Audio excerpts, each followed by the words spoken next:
नमस्कार, आप देख रहे हैं बिग डिबेट और आपके साथ मैं हूं महेंद्र विश्वकर्मा। भोपाल में ईद की नमाज के दौरान किसी ने फिलिस्तीन के लिए दुआ की तो कोई हाथ में काली पट्टी बांधकर वक्फ बिल का विरोध करते नजर आया। दोनों ही मामलों का वीडियो सोशल मीडिया पर वायरल हुआ तो सियासत भी सुलग उठी।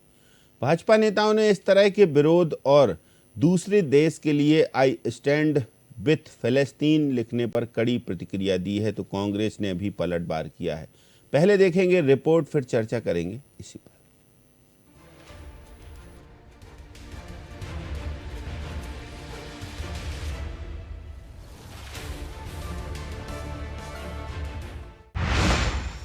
ईद का त्योहार, सियासत की भरमार, मोहब्बत का पैगाम, विरोध का काम, फिलिस्तीन की आजादी के लिए दुआ, काला कपड़ा बांधकर पढ़ी गई नमाज।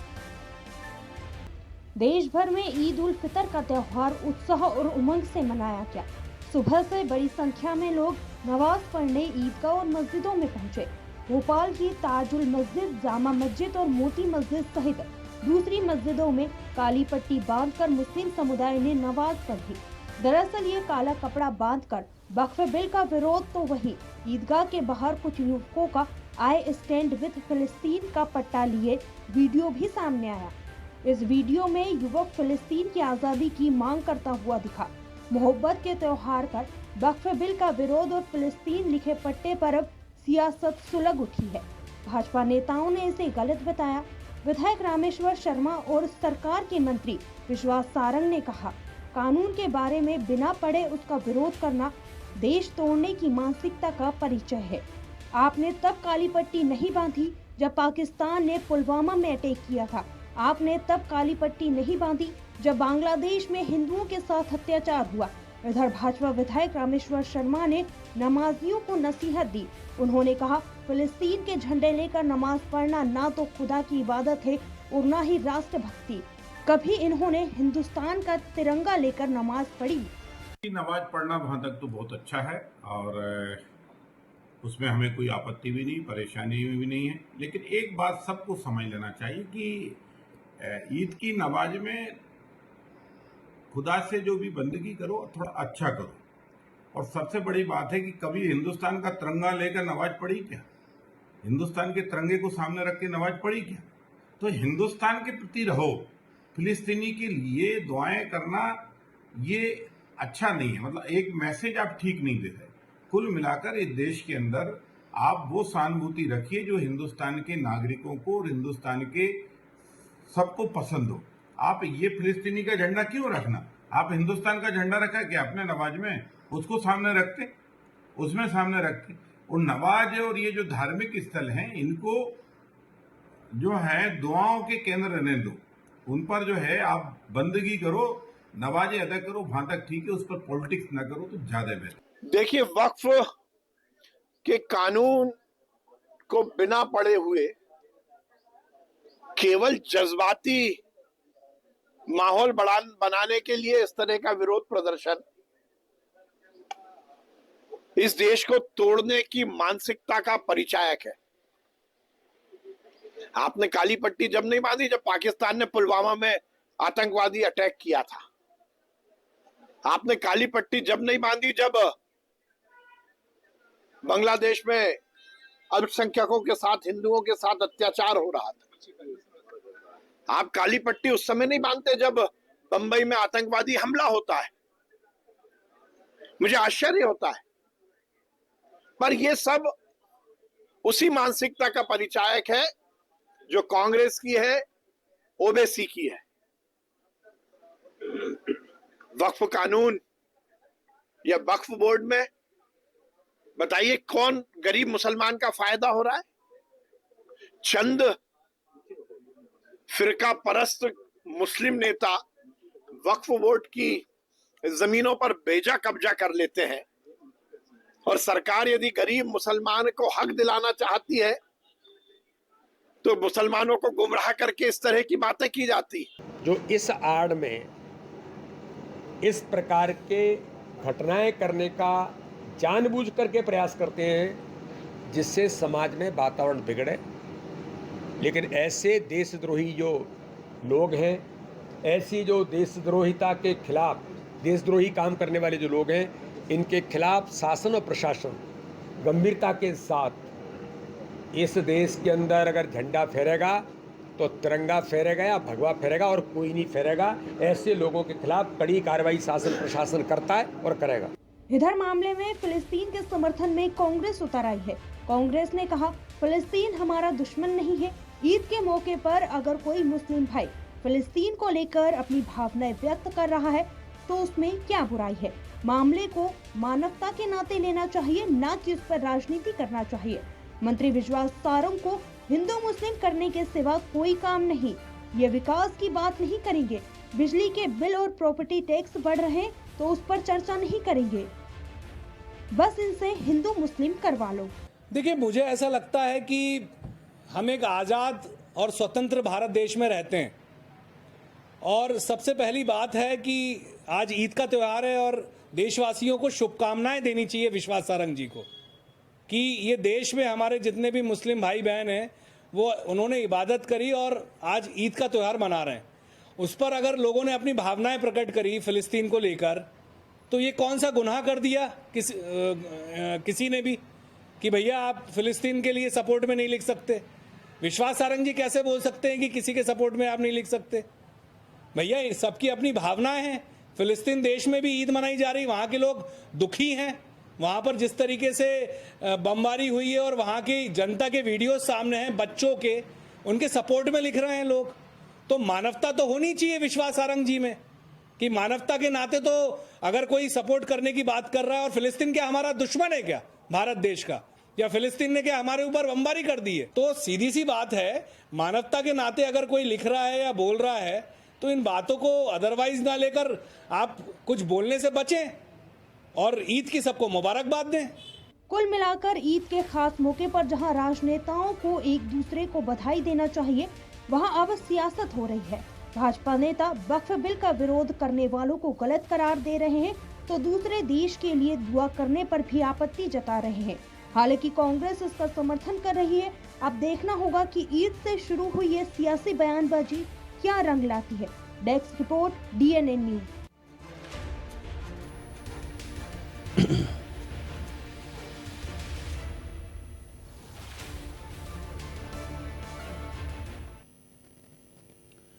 तो चलिए चर्चा शुरू करते हैं। कुछ खास पैनलिस्ट हैं जो हमारे साथ जुड़े हुए हैं।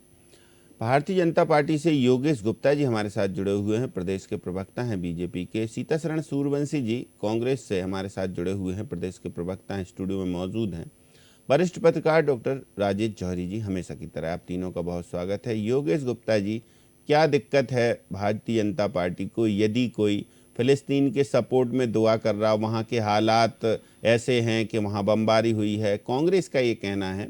और दूसरी बात, वक्फ का विरोध यदि मुस्लिम समुदाय कर रहा है तो उनके विरोध करने का एक तरीका है, स्वतंत्र भारत में रह रहे हैं भाई सब लोग, ये कांग्रेस कह रही है। और कांग्रेस कह रही है कि आप लोगों से तो बस हिंदू मुस्लिम करवा लो, बाकी कोई बात नहीं है, बाकी अच्छा त्यौहार है तो एक दूसरे को शुभकामनाएं देने की बजाय आप लोग बस ये कर रहे हैं। महेंद्र भाई देखिए, ईद अवसर है, मीठी ईद है, मीठा बोलिए, मीठे वचन सुनने में भी अच्छे लगते हैं और उसको आत्मसात करना भी चाहिए। आप हिंदुस्तान में रहते हो और हिंदुस्तान की खाते हो और हिंदुस्तान की धरती पर रहकर एक देश एक संविधान तो नहीं मानते, ये न्यायोचित नहीं है। सर्वप्रथम आपके चैनल के माध्यम से आपके दर्शकों को मीठी ईद की बहुत बहुत शुभकामनाएं, सभी को ईद मुबारक हो। और मेरा तो मुस्लिम धर्मावलंबियों से ये आग्रह है, निवेदन है कि जो कट्टरपंथी और मुस्लिम समाज के नाम पर राजनीति करने वाले लोग हैं, इनको बेनकाब करना चाहिए। ये वे लोग हैं जो वक्फ बोर्ड के नाम पर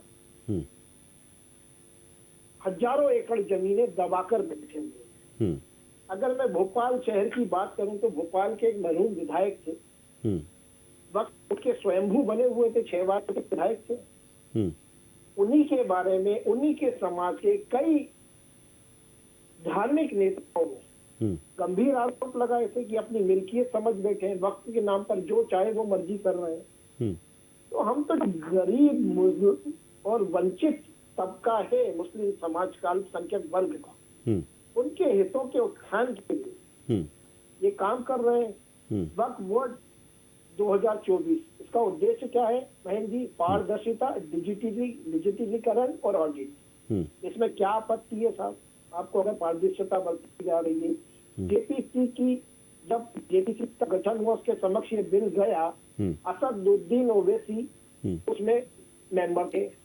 जब उन्होंने गंभीर सवाल करने शुरू किए समिति के अन्य सदस्यों ने, तो ओवैसी साहब वो बैठक छोड़ के चले गए। उसके पीछे कारण था क्योंकि असदुद्दीन ओवैसी मुस्लिम समाज के नाम पर जो राजनीति कर रहे हैं, जो जमीनों पर अतिक्रमण कर रहे हैं, हजारों एकड़ जमीन ओवैसी साहब हैदराबाद में दबा कर बैठे हुए। ठीक, ये उनकी असल गिरफ्तार का कारण है। ठीक। 1964 में अधिनियम 1954 के तहत सेंट्रल वक्फ काउंसिल कमेटी का गठन हुआ था जो धार्मिक बंदोबस्ती के लिए था। हैरत की बात यह है महेंद्र भाई, जितने भी इस्लामिक देश हैं भारत के अलावा, भारत तो हिंदू बहुल क्षेत्र, बहुसंख्यक क्षेत्र है, बाकी जितने भी अन्य इस्लामिक देश हैं वहां पर वक्फ बोर्ड है ही नहीं। बताइए। चलिए, तो कुल मिलाकर वक्फ बोर्ड के बारे में जो संशोधन है उसके बारे में पढ़ा नहीं है, इसलिए ऐसे बयानबाजी कर रहे हैं सीतासरण सूर्यवंशी जी। सीधे आरोप हैं योगेश गुप्ता जी के कि पहले उसको पढ़ तो लीजिए अमेंडमेंट को। भाई आप पढ़ नहीं रहे हैं और सीधे आरोप लगा रहे हैं, और इस तरीके का विरोध करना, और वो भी त्योहार के अवसर पर, कहीं ना कहीं ये सियासत को हवा देता है। चैत्र नवरात्रि और ईद की मुबारकबाद। और पढ़ना तो इनको है। 1985 में जब वक्फ बोर्ड बिल आया, इसके पहले 1954 में ज्वाइंट पार्लियामेंट्री कमेटी का पहली बार गठन होकर के और भारतीय संसद में नेहरू जी के नेतृत्व में ये जेपीसी बिठा ली गई, और इसमें वक्फ बोर्ड का ध्यान रखते हुए और समस्त समुदाय, हिंदू, मुस्लिम, सिख, ईसाई का, सभी का ध्यान रखते हुए वक्फ बोर्ड को जो गाइडलाइंस देना थी जिससे अमन चैन हुआ। फिर इसके बाद 1985 में वक्फ बोर्ड कानून पारित हुआ, जिसमें एक हाई कोर्ट के जज को जिम्मेदारी देकर के वाकायदा, ऐसा नहीं कि इस भोपाल में कि अन्य मुस्लिम दूसरे समुदाय को यहाँ जिम्मेदारी दे दी गई है, ये ऐसा नहीं होता है।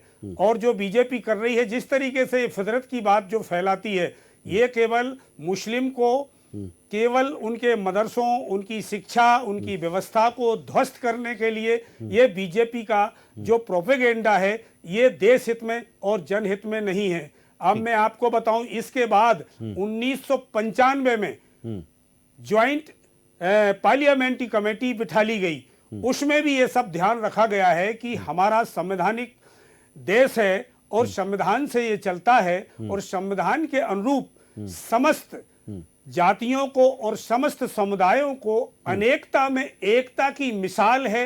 ये कांग्रेस इस देश में ये करती आई है और ये चल रहा है। और बीजेपी की जो फितरत है कि भगवा झंडा और ये काली पट्टी बांध करके, तो ये देशद्रोह है, ये अपनी काली पट्टी बांध करके ये देश के विरुद्ध चल रहे हैं।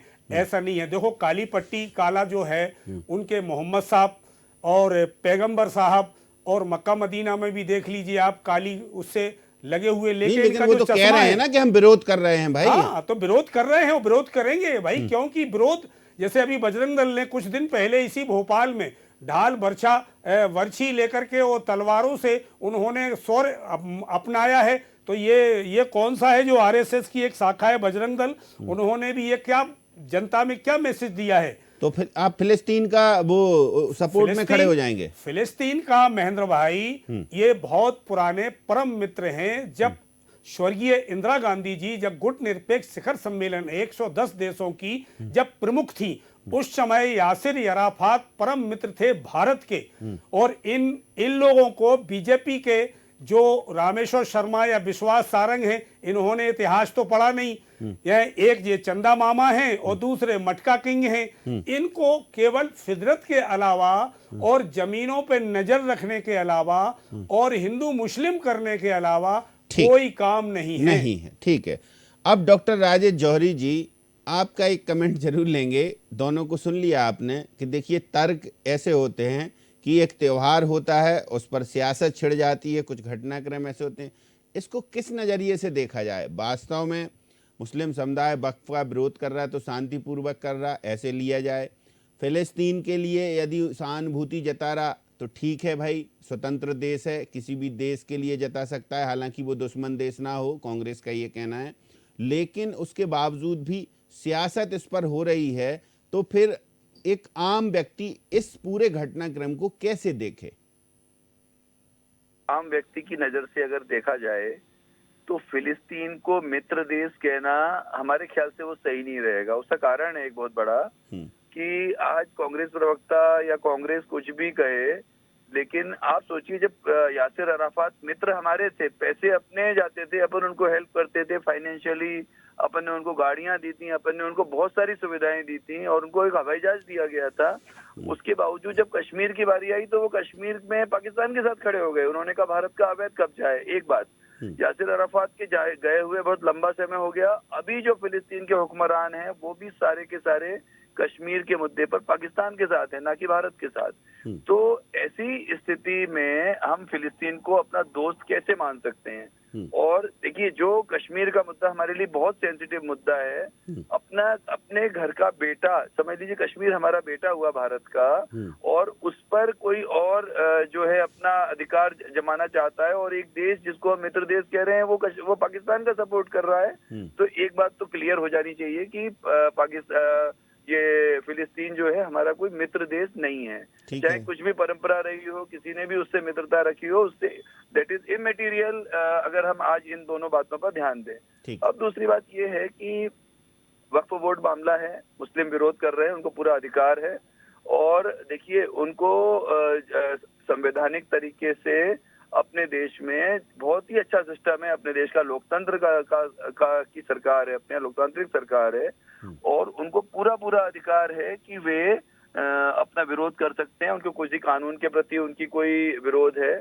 और लेकिन बस एक बात ये है कि वक्फ बोर्ड, जो हमारा आर्टिकल 14 और 15 है, जो आर्टिकल और 16 को भी मिला लिया जाए, तो उसमें कहीं पर भी ऐसा कुछ हमें नहीं दिख रहा है कि जिसमें कि वक्फ बोर्ड जैसी कोई चीज होनी चाहिए। क्योंकि अगर देखिए, संविधान को हम समझते हैं, हम कानून को समझते हैं, क्योंकि हमने कानून की डिग्री ली है, और कानून को जब अच्छे ध्यान से हम देखते हैं तो कहीं पर भी वो जो वक्फ बोर्ड वाला मामला है, अब वो ठीक है, क्यों किया गया, क्या उसमें पॉलिटिकल कंपल्शंस थे, वो तो सोचने वाली बात है। तो लेकिन परेशानी ये है कि वक्फ बोर्ड को आज भी चूंकि वो वक्फ बोर्ड जो है अगर हम धार्मिक स्वतंत्रता की बात करें, सारे धर्मों को एक माने, सेक्युलर कंट्री माने, तो ऐसे में वक्फ बोर्ड जैसी चीजों की गुंजाइश नहीं होनी चाहिए। भले ही अंग्रेजों ने कुछ भी बीज बोया हो, लेकिन हम लोगों ने जो उसको, और जिस तरह से फिर अभी जो 2013 के जो अमेंडमेंट हुए हैं, बहुत सारे लोग, इवन मुस्लिम लोग परेशान है, बहुत सारे, हैदराबाद में और भोपाल में और कई लखनऊ में, बरेली में, बदायूं में तो बहुत बड़ा मामला है, छोटी जियारत बड़ी जियारत का। अब आप सोचिए कि वो जो मुस्लिम लोग कह रहे हैं कि हमारी प्रॉपर्टी पे उनकी प्रॉपर्टी है, लेकिन कहीं पे कोई कागज मिल गया, किसी ने कह दिया कि मैंने वक्फ कर दी उसको प्रॉपर्टी को, तो उनकी पुश्तैनी प्रॉपर्टी वक्फ बोर्ड के पास चली गई। अच्छा, और एक बात बताइए, पूरे देश में कहीं पर भी किसी भी अथॉरिटी को वो पावर नहीं है जो वक्फ बोर्ड को पावर है कि आपने अगर किसी प्रॉपर्टी को अपना कह दिया तो आपको उसी ट्रिब्यूनल के पास जाना पड़ेगा। और फिर समझ लीजिए छोटा सा कोई एक 10 बाई 40 का मकान है जिस पर विवाद है बदायूं में, तो उसके मालिक को हाई कोर्ट जाना पड़ेगा। वो वहां नहीं जा सकता, किसी लोअर कोर्ट में नहीं जा सकता। वो जाएगा तो पहले उनकी ट्रिब्यूनल में जाएगा, ट्रिब्यूनल अपना जवाब देगा, और उसके बाद हाई कोर्ट जाएगा। हाई कोर्ट जाने में 25-50 हजार जो पैसे लगेंगे वो कौन देगा, कितना खर्चा आएगा वो कौन, मतलब ये सब चीजें। और जैसे ही वक्फ बोर्ड ने कहा कि ये मेरी प्रॉपर्टी है, वैसे ही कलेक्टर को, उनको इतनी पावर है कि कलेक्टर को वो बोल सकते हैं और कलेक्टर खाली करवा के देगा। ठीक। तो देखिए कहीं ना कहीं जो समानता वाली बात है वो वक्फ बोर्ड कानून के कारण नहीं दिख रही है। ये सोचने वाली बात है। सवाल ये नहीं है कि बीजेपी का स्टैंड क्या है, कांग्रेस क्या सोचती है इस बारे में, लेकिन ये गलती तो है। ठीक। अब वो आप पूछ सकते हैं दोनों से। चलिए योगेश गुप्ता जी क्या कहेंगे अब आप? डॉक्टर राजेश जौहरी जी ने फिलिस्तीन के बारे में भी बता दिया और वक्फ बोर्ड के बारे में भी बता दिया। अब क्या राय है आपकी? क्या इस तरीके की समझाइश दी जाएगी जनता को, मुस्लिम समुदाय को, या फिर ये कहना ठीक होगा कि फ़िरका परस्त हैं, ये कहना ठीक होगा कि ये ऐसे लोग हैं जो कभी भारत को मानते नहीं हैं, संविधान को नहीं मानते, ये कहना ठीक होगा? नहीं, देखिए मयन भाई, निश्चित रूप से हमारे विधायक श्री रामेश्वर शर्मा जी और विश्वास सारंग जी ने कुछ भी गलत नहीं कहा। रामेश्वर शर्मा जी ने स्पष्ट रूप से कहा है कि मीठी ईद है, मीठे काम करिए। फिलिस्तीन का बैनर लेकर आप दुआ पढ़ने जा रहे हो कि कभी हिंदुस्तान के तिरंगे को लेकर आप साथ में गए हिंदुस्तान के इतिहास में नमाज पढ़ने? एक बात। वही विश्वास सारंग जी ने बोला कि आप फिलिस्तीन में मरने वालों के प्रति हमदर्दी जता रहे हो, तो बांग्लादेश में जब हिंदुओं का कत्लेआम हुआ, उनकी आबरू लूटी गई, तब आपने काली पट्टी नहीं बांधी। पुलवामा अटैक में मरने वाले हमारे शहीदों के प्रति आपने वो भावना प्रकट नहीं करी। मुंबई अटैक में मरने वालों के प्रति आपने संवेदना नहीं करी। तो ये कहने का तात्पर्य है कि जब आप हिंदुस्तान में रहते हो, हिंदुस्तान की खाते हो और हिंदुस्तान के दुश्मनों को गले लगाते हो, जैसा कि आदरणीय राजेश जौहरी जी ने कहा कि फिलिस्तीन कभी भी कश्मीर के मुद्दे पर हिंदुस्तान के सपोर्ट में नहीं आया, तो दुश्मन हो गया। वक्फ बोर्ड को लेकर अंग्रेजों की 4 सदस्यीय जजों की एक पीठ ने, कमेटी ने सन 1908 में इसको खारिज कर दिया था। बावजूद इसके 1964 में नेहरू जी ने उसको 1964 में लागू किया अधिनियम 1954 के तहत, जैसा कि मैंने पूर्व में बताया, सेंट्रल वक्फ काउंसिलिंग कमेटी के माध्यम से। अब आप देखिए कि वर्तमान में वक्फ बोर्ड भारत में 9.4 लाख एकड़ में फैली 8.7 लाख संपत्तियां ये वक्फ बोर्ड के नाम पर हथियाई गई। ठीक है, यदि इन संपत्तियों को मुक्त किया जा रहा है, जिसका अनुमानित मूल्य 1.2 लाख करोड़ रुपए है, बताइए। वक्फ बोर्ड के अंतर्गत 8,72,328 अचल संपत्तियां हैं और 16,713 चल संपत्तियां पंजीकृत है।